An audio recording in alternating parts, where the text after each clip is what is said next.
Chapter 2.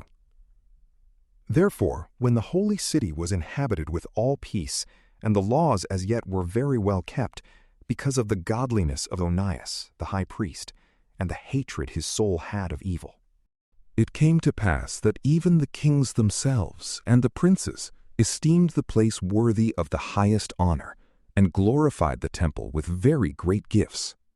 So that Seleucus, king of Asia, allowed out of his revenues all the charges belonging to the ministry of the sacrifices. But one Simon, of the tribe of Benjamin, who was appointed overseer of the temple, strove in opposition to the high priest to bring about some unjust thing in the city. And when he could not overcome Onias, he went to Apollonius, the son of Tharseus, who at that time was governor of Cilicia and Phoenicia, and told him that the treasury in Jerusalem was full of immense sums of money, and the common store was infinite, which did not belong to the account of the sacrifices, and that it was possible to bring all into the king's hands. Now when Apollonius had given the king notice concerning the money that he was told of, he called for Heliodorus, who had the charge over his affairs, and sent him with commission to bring him the foresaid money. So Heliodorus forthwith began his journey, under a color of visiting the cities of Cilicia and Phoenicia, but indeed to fulfill the king's purpose. And when he was come to Jerusalem, and had been courteously received in the city by the high priest, he told him what information had been given concerning the money, and declared the cause for which he was come, and asked if these things were so indeed. Then the high priest told him that these were sums deposited, and provisions for the subsistence of the widows and the fatherless, and that some part of that which wicked Simon had given intelligence of belonged to Hyrcanus, son of Tobias, a man of great dignity, and that the whole was 400 talents of silver and 200 of gold.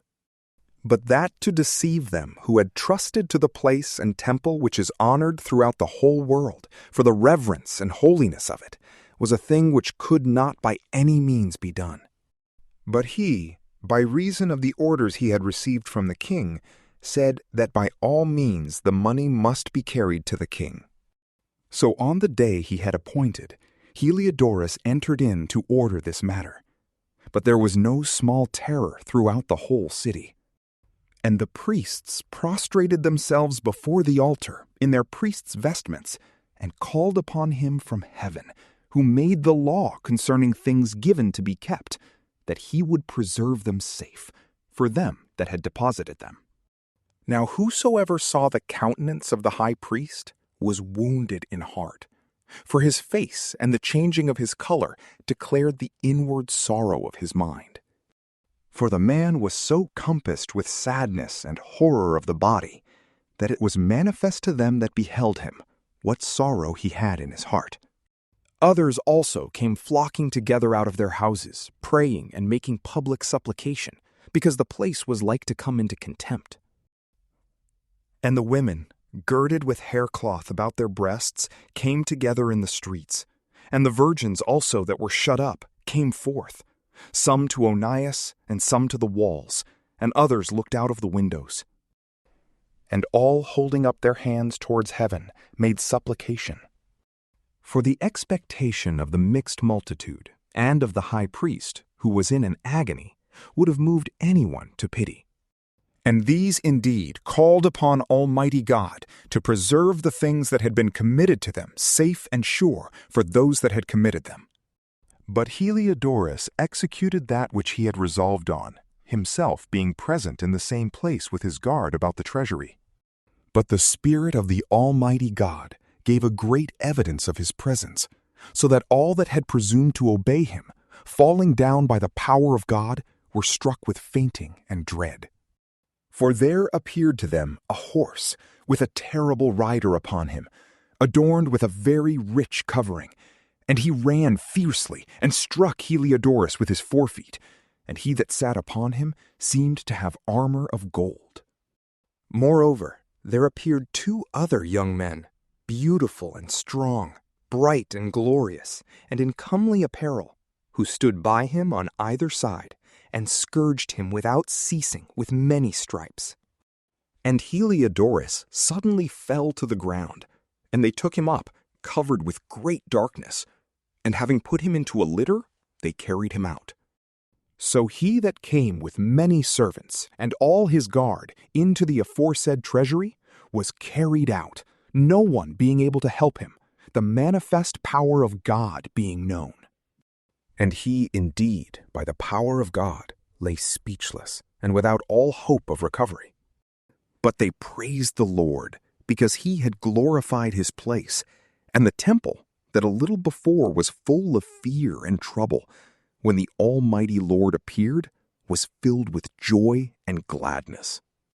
Then some of the friends of Heliodorus forthwith begged of Onias that he would call upon the Most High to grant him his life, who was ready to give up the ghost. So the high priest, considering that the king might perhaps suspect that some mischief had been done to Heliodorus by the Jews, offered a sacrifice of health for the recovery of the man. And when the high priest was praying, the same young men in the same clothing stood by Heliodorus, and said to him, "Give thanks to Onias the priest, because for his sake the Lord hath granted thee life. And thou, having been scourged by God, declare unto all men the great works and the power of God." And having spoken thus, they appeared no more. So Heliodorus, after he had offered a sacrifice to God, and made great vows to him that had granted him life, and given thanks to Onias, taking his troops with him, returned to the king. And he testified to all men the works of the great God, which he had seen with his own eyes.